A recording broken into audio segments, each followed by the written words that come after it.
রাজনীতি রাজনীতির জায়গায় থাকুক, আপনাদের অগ্নিবীণা ক্লাব এরমভাবে সকলকে নিয়ে, ওই তো আমাদের তৃণমূল আইটি সেলের স্বর্ণালী ও সব চলে এসছে, মাঝখানে শুধু একটা রাস্তা হয়ে গেছে, এপার ওপার এপার ওপার। এখানে অন্য দলের লোকজন রয়েছেন, তাপসদা জানেন, তাপসদাকে আমরা শেষ চেষ্টা করেছিলাম এক পরিবারের মধ্যে রাখতে, কারণ তাপসদা আমাদের খুব প্রিয় পাত্র। তাপসদার দরজা সারা দিন সারা রাত মানুষের জন্য, কর্মীদের জন্য খোলা থাকে। তাপসদা যেভাবে মানুষকে পরিষেবা দিয়েছেন অতীতেও, সেটা রাজনীতিবিদ তাপসদার একটা বড় ফ্যাক্টর। যখন তখন যে কোনো কর্মী, দলের কর্মী তাকে পায়, কিন্তু দুর্ভাগ্য রাজনীতির ময়দান আমরা একটা উল্টো দিকে পড়ে গেছি। বলে আপনারা যদি বলেন প্রার্থী, ভোটের প্রার্থী, আমি এখানে কোনো দলের মন্তব্য করতে চাই না, আমাদের দলের প্রার্থীও এখানে ভোটে লড়ছেন, সর্বভারতীয় তৃণমূল কংগ্রেসের প্রার্থী সুদীপ বন্দ্যোপাধ্যায় লড়ছেন। আবার প্রার্থী হিসেবে ব্যক্তিগতভাবে তাপসদাকে আমি কোথাও জনপ্রতিনিধি হিসেবে 1 ইঞ্চি পেছনে রাখতে পারবো না, কারণ তাপসদা মানুষ হিসেবে, সংগঠক হিসেবে দরজা খুলে, মন খুলে মানুষের জন্য কাজ করে। দুর্ভাগ্য উল্টো দিকে।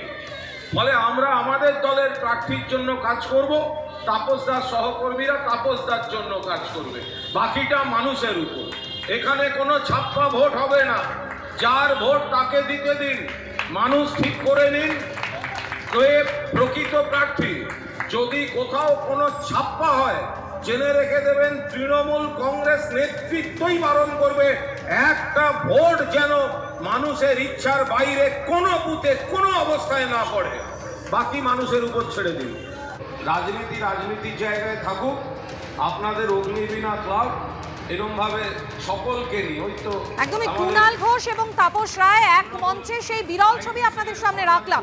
আরো একবার কথা বলে নেব, আমাদের সঙ্গে রয়েছেন প্রতিনিধি কৃষ্ণেন্দু অধিকারী। কৃষ্ণেন্দু, কুণাল ঘোষ যেভাবে প্রশংসায় ভরিয়ে দিলেন, একদিকে যেমন তিনি এটাও বললেন যে তৃণমূল শিবিরে তাপস রায়কে আটকে রাখতে তিনি চেষ্টার কসুর করেননি, অন্যদিকে রাজনীতিবিদ হিসেবে, প্রশাসক হিসেবে, সংগঠক হিসেবে তাপস রায়ের দক্ষতা নিয়েও যে কোনো প্রশ্ন তোলা যায় না সেটাও স্পষ্ট করলেন।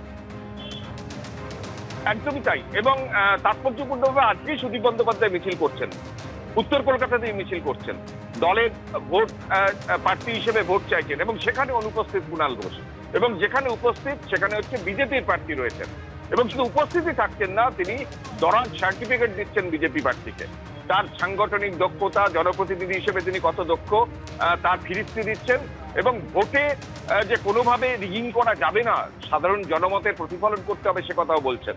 এবং এই অনুষ্ঠান পর্বের শেষে সাংবাদিক বৈঠক করেও কুণাল ঘোষ কার্যত দলের প্রতিও কার্যত একটা চ্যালেঞ্জ ছুড়ে দিয়েছেন, প্রকারান্তরে বলা যেতেই পারে।